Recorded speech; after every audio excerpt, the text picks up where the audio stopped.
Item ಯಾವುದೇ ಇರಲಿ try ಮಾಡಿ ಆಚಿ ಚಿಕನ್ ಮಸಾಲಾ. ಬಿಹಾರ ರಾಜಕೀಯ ಇತಿಹಾಸದಲ್ಲಿ ಒಂದು ಸುದೀರ್ಘ ಮತ್ತು ಪ್ರಭಾವಶಾಲಿ ಅಧ್ಯಾಯ ಇದೀಗ ಅಂತ್ಯದತ್ತ ಸಾಗ್ತಾ ಇದೆ.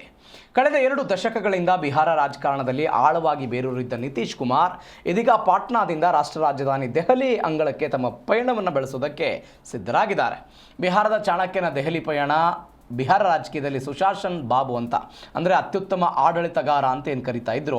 ಸುಶಾಸನ್ ಬಾಬು ಅವರ ಅಂತ ಖ್ಯಾತಿ ಪಡೆದಿದ್ದ JDS ಮುಖ್ಯಸ್ಥ ನಿತೀಶ್ ಕುಮಾರ್ ಅವರ 2005ರಿಂದ ಟಿಲ್ ಟುಡೇ 2 ದಶಕಗಳ ಕಾಲ ಮುಖ್ಯಮಂತ್ರಿಯ ಪರ್ವ ಮುಕ್ತಾಯ ಆಗ್ತಾ ಇದೆ. ರಾಜ್ಯ ರಾಜಕಾರಣವನ್ನು ದಶಕಗಳ ಕಾಲ ಆಳಿರುವಂಥ ಅವರು ಇದೀಗ ಸಂಸತ್ತಿನ ಮೇಲ್ಮಲೆಯಾದಂಥ ರಾಜ್ಯಸಭೆಗೆ ಪಾದಾರ್ಪಣೆಯನ್ನು ಮಾಡ್ತಿದ್ದಾರೆ. ರಾಜ್ಯಸಭಾ ಸದಸ್ಯರಾಗಿ ಹೊಸ ಜವಾಬ್ದಾರಿಯನ್ನು ನಿತೀಶ್ ಕುಮಾರ್ ಅವರು ಪ್ರಮಾಣ ವಚನ ಸ್ವೀಕಾರ ಮಾಡೋದಕ್ಕೆ ನವದೆಹಲಿಗೆ ತಲುಪ್ತಾರೆ. ಅವರ ಜೊತೆಯಲ್ಲಿ ಆಪ್ತ ನಾಯಕರಾದಂಥ ಸಂಜಯ್ ಝಾ ಮತ್ತು ವಿಜಯ್ ಕುಮಾರ್ ಚೌಧರಿ ಕೂಡ ಇದ್ದು ಇಬ್ಬರು ರಾಜ್ಯಸಭಾ ಸದಸ್ಯರಾಗಿ ಪ್ರಮಾಣ ವಚನ ಸ್ವೀಕಾರ ಮಾಡುತ್ತಾರೆ.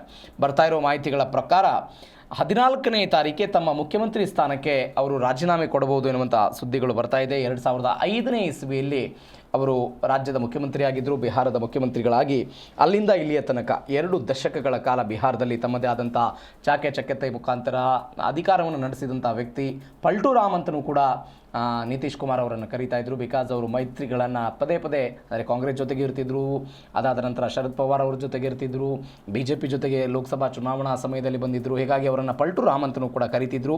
ತಮ್ಮದೇ ಆದಂತಹ ವ್ಯಕ್ತಿತ್ವವನ್ನು ಹೊಂದಿದಂಥ ನಿತೀಶ್ ಕುಮಾರ್ ಇದೀಗ ರಾಷ್ಟ್ರ ರಾಜಕಾರಣಕ್ಕೆ ಹೋಗ್ತಾ ಇದ್ದಾರೆ.